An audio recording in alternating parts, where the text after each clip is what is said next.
ভেতরে ঢুকতেই দেখতে পায় একটা মস্ত বড় পদ্ম ফুল ফুটে আছে। মেঘবুড়ো তো আমাকে এই পদ্ম ফুলটার কথাই বলেছিল। তার মানে এটার উপরে মণিটাকে বসালেই রাজকুমারের জ্ঞান ফিরে আসবে। কিন্তু রাজকুমারকে তো কোথাও দেখতে পাচ্ছি না। ঠিক তখনই রাজকুমারী কঙ্কাবতী ফটকের দিকে তাকাতেই দেখতে পায় নাগরাজ তার দিকেই ছুটে আসছে। এক মুহূর্ত দেরি না করে কঙ্কাবতী মণিটাকে পদ্ম ফুলের মাঝখানে রাখে। ঠিক তখনই পদ্ম ফুলটা রাজকুমারের রূপ নেয়, আর ফটকের কাছে নাগরাজ আগুনে জ্বলে পুড়ে ভস্ম হয়ে যায়। কে তুমি রাজকন্যা? আমাকে তুমি মুক্ত করলে কিভাবে? মেঘের দেশের রাজার মৃত্যু হওয়ার পরে রানী গোটা রাজ্যটাকে চালাতো। রানীর একমাত্র মেয়ে কঙ্কাবতী দেখতে যেমন সুশ্রী, ঠিক তেমনই তার সাহস। তীরের বেগে মেঘের দেশে ঘোড়া ছুটিয়ে বেড়াতো প্রতিদিন। কিন্তু এই মেয়েকে নিয়ে রানীর বড় ভয়। এমনই একদিন সকালে, রাজকন্যা কঙ্কাবতী, তোমাকে না কতদিন বলেছি বাইরে এতটা ঘোরাঘুরি করবে না? মা, আমি যদি বাইরে ঘোরাঘুরি না করি তাহলে রাজ্যটাকে কে দেখে রাখবে? রাজ্যের সব সুখ দুঃখের খবর তো আমি তোমাকে দেব। তার জন্য আমার মন্ত্রী আছে, সেনারা আছে। তোমাকে এত কষ্ট করতে হবে না কঙ্কাবতী। মা, আমি সেই ছোটবেলা থেকে দেখে আসছি তুমি আমাকে বাড়ি থেকে বের হতে বারণ করো। এমনটা কেন করো বলো তো? তোমার বাবা নেই কঙ্কাবতী, তার অনুপস্থিতিতে আমি গোটা রাজ্যটাকে চালাই। এই কারণে শত্রুপক্ষ সব সময় আমাদের উপরে লক্ষ্য রাখে, কখন আমাদেরকে সরিয়ে দেয়া যায়। আমি জানি তো মা, তুমি অনেক বুদ্ধিমতী। কোনো শত্রু তোমাকে সরাতে পারবে না। তুমি বুদ্ধি আর সাহস দিয়ে সবাইকে পরাজিত করে ফেলবে। আমাকে পরাজিত করতে না পারলে হয়তো ওরা তোমার ক্ষতি করবে কঙ্কাবতী।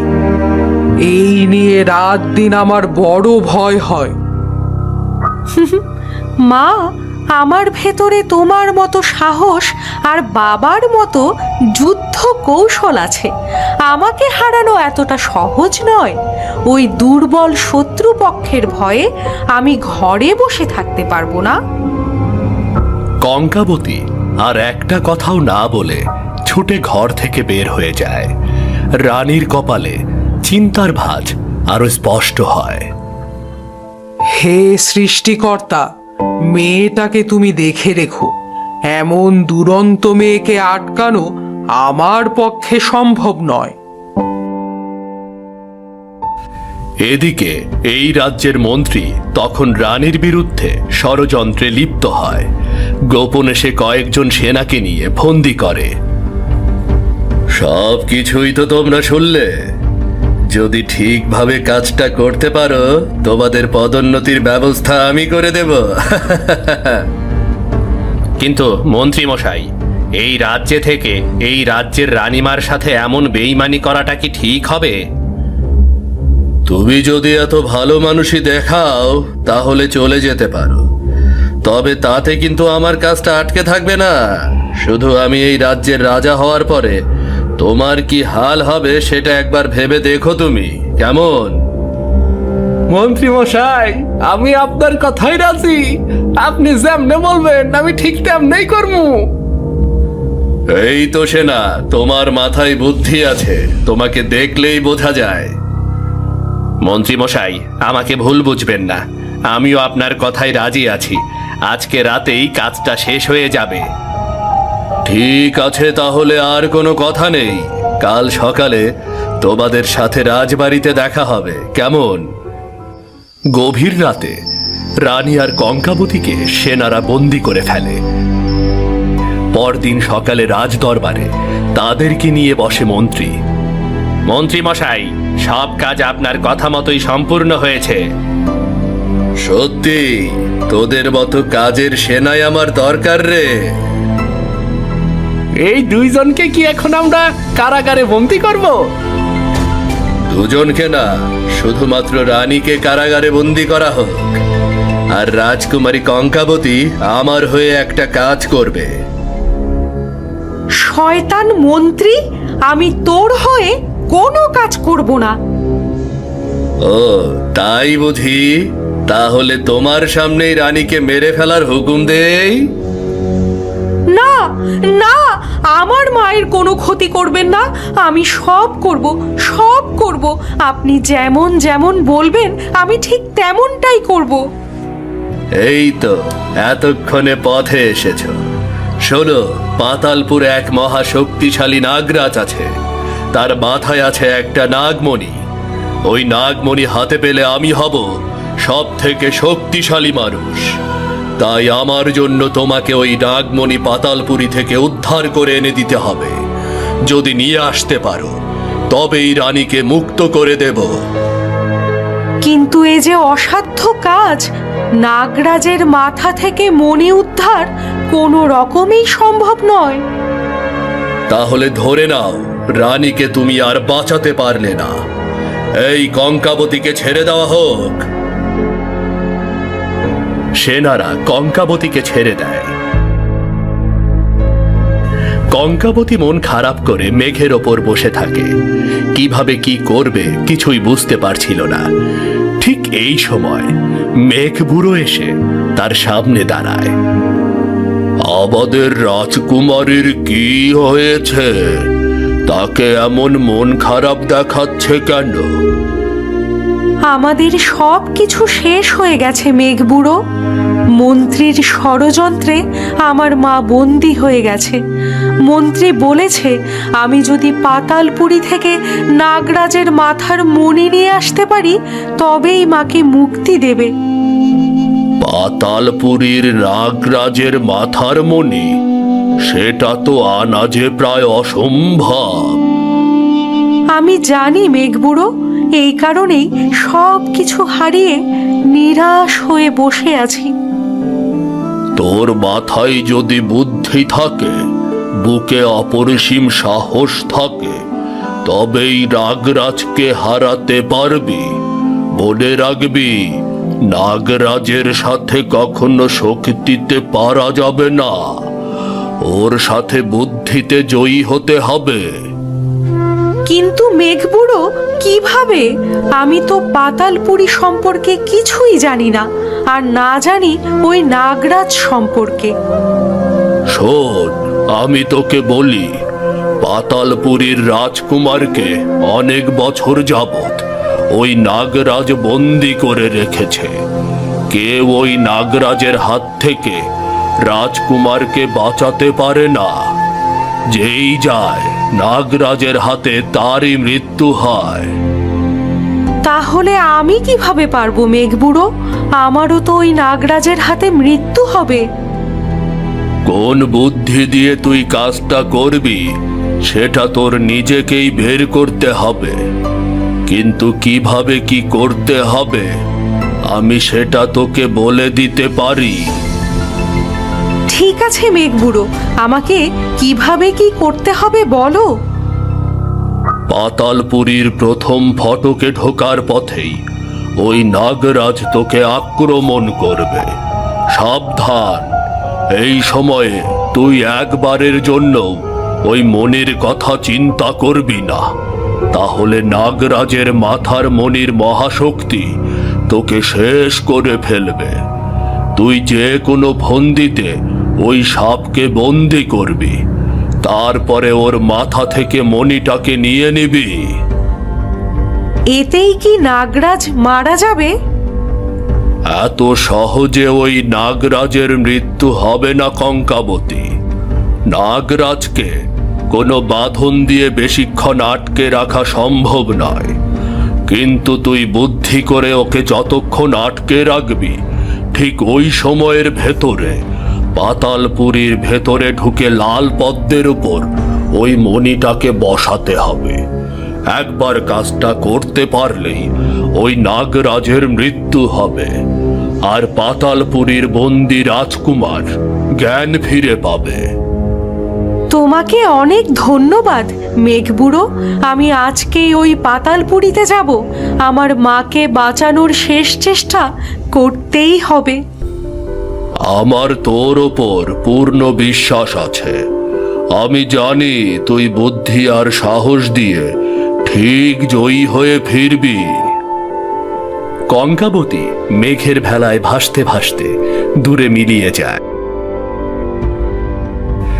এদিকে মন্ত্রী আর এক সেনা কথা বলছে। মন্ত্রী মশাই, ক্ষমা করবেন, কাজটা মনে হয় ঠিক হলো না। কোন কাজের কথা বলছিস বলতো? রাজকুমারী কঙ্কাবতীকে ছেড়ে দেওয়া একদমই ঠিক হয়নি।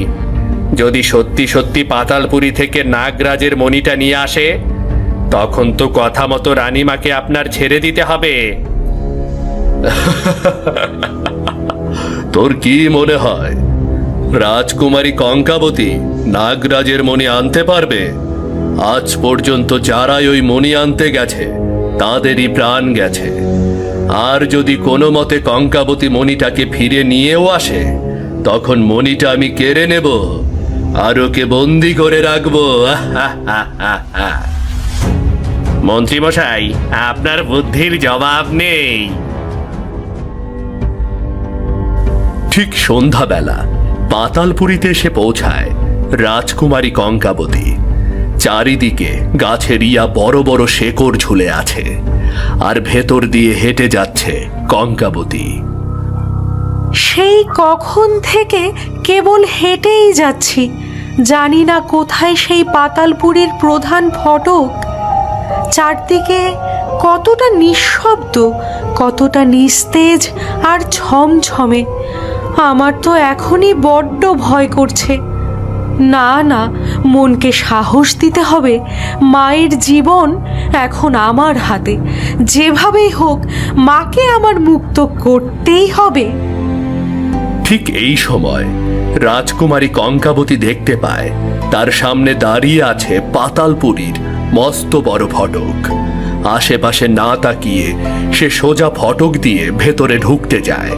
ঠিক তখনই কঙ্কাবতীর মাথার ওপর থেকে ফোঁস ফোঁস একটা শব্দ হয়। চমকে ওঠে কঙ্কাবতী। সে দেখতে পায় সেখানে বসে আছে এক প্রকাণ্ড বড় একটা সাপ। এত বড় সাপ! এটাই তাহলে মেঘবুড়োর বলা ওই নাগরাজ। আমি নাগরাজ। তুই বোধহয় জানিস না, বিনা অনুমতিতে পাতালপুরীর ভেতরে ঢোকার শাস্তি কি হতে পারে। তুমি আমার কিচ্ছুটি করতে পারবে না। আমি তোমাকে পরাজিত করতে এসেছি। ও, তাই বুঝি? বুঝতে পেরেছি, বাকি মানুষদের মতো তোরও মরার স্বাদ জেগেছে। তাহলে এক্ষুনি আমার হাতে মরার জন্য প্রস্তুত হ। নাগরাজের নিঃশ্বাসে কঙ্কাবতীর চুল উঠতে থাকে, ভয়ে সে কাঁপতে থাকে। তারপর আবার নিজেকে শক্ত করে মনে মনে বলে, আমার হেরে গেলে চলবে না, সাহস রাখতে হবে। নাগরাজকে আমি রাগিয়ে দিয়েছি, রাগের সময় ওদের বুদ্ধি লোপ পায়। এবার আমাকে যে কোনো একটা বুদ্ধি করে ওকে বন্দি করতে হবে। ঠিক এই সময় নাগরাজ কঙ্কাবতীর দিকে ছুটে আসতে শুরু করে। কঙ্কাবতীও ছুটে যায়। ছুটতে ছুটতে হঠাৎ কঙ্কাবতী দেখতে পায় একটা মস্ত বড় মোটা গাছ। কঙ্কাবতী সেই গাছটাকে ঘিরে ঘুরতে থাকে। কঙ্কাবতীকে অনুসরণ করে নাগরাজও গাছটাকে ঘিরে ঘুরতে থাকে। বেশ অনেক সময় এভাবে কেটে যায়। কঙ্কাবতী দেখতে পায় নাগরাজ গাছটার সাথে পুরোপুরি পেঁচিয়ে গেছে। নাগরাজ, তুমি নিজের জালে নিজেই বন্দি হয়ে গেছো। এবারে তোমার মাথার মণি আমার হাতে চলে আসবে। দুনিয়ার কোনো শক্তি আমাকে আটকে রাখতে পারে না। এক্ষুনি মুক্ত হয়ে আমি তোকে শেষ করে ফেলবো। হাতে একদমই সময় নেই। মেঘ বুড়োর কথা মতো আমাকে বাকি কাজটা এক্ষুনি সেরে ফেলতে হবে, তা না হলে এই নাগরাজ আমাকে মেরে ফেলবে। মণিটাকে হাতে চেপে ধরে কঙ্কাবতী এক ছুটে পাতালপুরীর প্রাসাদের ভেতরে ঢুকে যায়। ভেতরে ঢুকতেই দেখতে পায় একটা মস্ত বড় পদ্ম ফুল ফুটে আছে। মেঘবুড়ো তো আমাকে এই পদ্ম ফুলটার কথাই বলেছিল। তার মানে এটার উপরে মণিটাকে বসালেই রাজকুমারের জ্ঞান ফিরে আসবে। কিন্তু রাজকুমারকে তো কোথাও দেখতে পাচ্ছি না। ঠিক তখনই রাজকুমারী কঙ্কাবতী ফটকের দিকে তাকাতেই দেখতে পায় নাগরাজ তার দিকেই ছুটে আসছে। এক মুহূর্ত দেরি না করে কঙ্কাবতী মণিটাকে পদ্ম ফুলের মাঝখানে রাখে। ঠিক তখনই পদ্ম ফুলটা রাজকুমারের রূপ নেয়, আর ফটকের কাছে নাগরাজ আগুনে জ্বলে পুড়ে ভস্ম হয়ে যায়। কে তুমি রাজকন্যা? আমাকে তুমি মুক্ত করলে কিভাবে? আমি মেঘের দেশের রাজকুমারী কঙ্কাবতী। অনেক কষ্ট, সাহস আর বুদ্ধি করে নাগরাজকে মেরে আমি তোমাকে মুক্ত করেছি। তুমি এই পাতালপুরীতে কি জন্য এসেছো? কি তোমার উদ্দেশ্য? ষড়যন্ত্র করে আমার মাকে আমাদের রাজ্যের মন্ত্রী বন্দি করেছে। মন্ত্রী আমাকে বলে দিয়েছে যদি নাগরাজের মাথার মণি আমি তাকে দিতে পারি তবেই সে আমার মাকে মুক্ত করে দেবে। তুমি আমার জীবন বাঁচিয়ে এখন মায়ের জীবন বাঁচাতে যাচ্ছ? আমি তোমার উপর খুবই সন্তুষ্ট হয়েছি রাজকুমারী, আর আমি তোমাকে আমার রানী করতে চাই। এটা তো আমার পরম সৌভাগ্য রাজকুমার, কিন্তু তার আগে আমার কাজটা আমাকে শেষ করতে হবে। আমার মা এখনো মন্ত্রীর কাছে বন্দী হয়ে আছে। চলো রাজকুমারী, তোমার সাথে আমিও তোমাদের মেঘের দেশে যাব। নাগরাজের মাথার মণি আর পাতালপুরের রাজকুমারকে নিয়ে কঙ্কাবতী মেঘের দেশে ফিরে আসে। সোজা রাজদরবারে গিয়ে মন্ত্রীর সামনে দাঁড়ায়। মন্ত্রী মশাই, আপনার কথা মতো আমি নাগরাজের মাথার মণি নিয়ে এসেছি। এবার আপনি আমার মাকে মুক্ত করে দিন। এ তো অসম্ভব। এই অসম্ভব কাজ কিভাবে করলে তুমি রাজকুমারী? মাকে বাঁচাতে তার সন্তান সব অসম্ভবকে সম্ভব করতে পারে। এবারে আমার মাকে তাড়াতাড়ি মুক্ত করে দিন।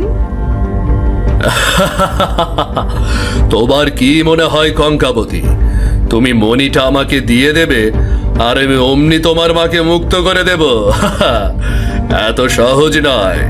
সেনা, এক্ষুনি এই দুজনকে বন্দি করো আর মণিটাকে কেড়ে নাও।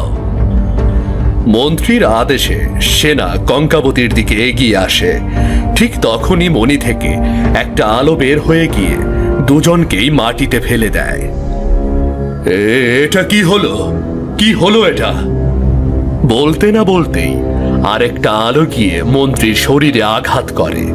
মন্ত্রী মাটিতে ছটফট করতে করতে মারা যায়। সেনারা গিয়ে তাড়াতাড়ি রানীকে মুক্ত করে নিয়ে আসে। সত্যি কঙ্কাবতী, তুমি আমার আদর্শ মেয়ে। তুমি না থাকলে হয়তো আমাকে ওই কারাগারেই পচে মরতে হতো। আমি কি করে তোমাকে কারাগারে মরতে দিতে পারি বলো মা? আমার ভেতরে যে তোমার মতোই সাহস, এই সাহসই আজকে তোমাকে বাঁচিয়ে দিল। এরপরে পাতালপুরীর রাজকুমারের সাথে কঙ্কাবতীর বিয়ে হয়ে যায়। পাতালপুরী আর মেঘের দেশ দুই জায়গায় একসাথে সুখের জোয়ার নেমে আসে।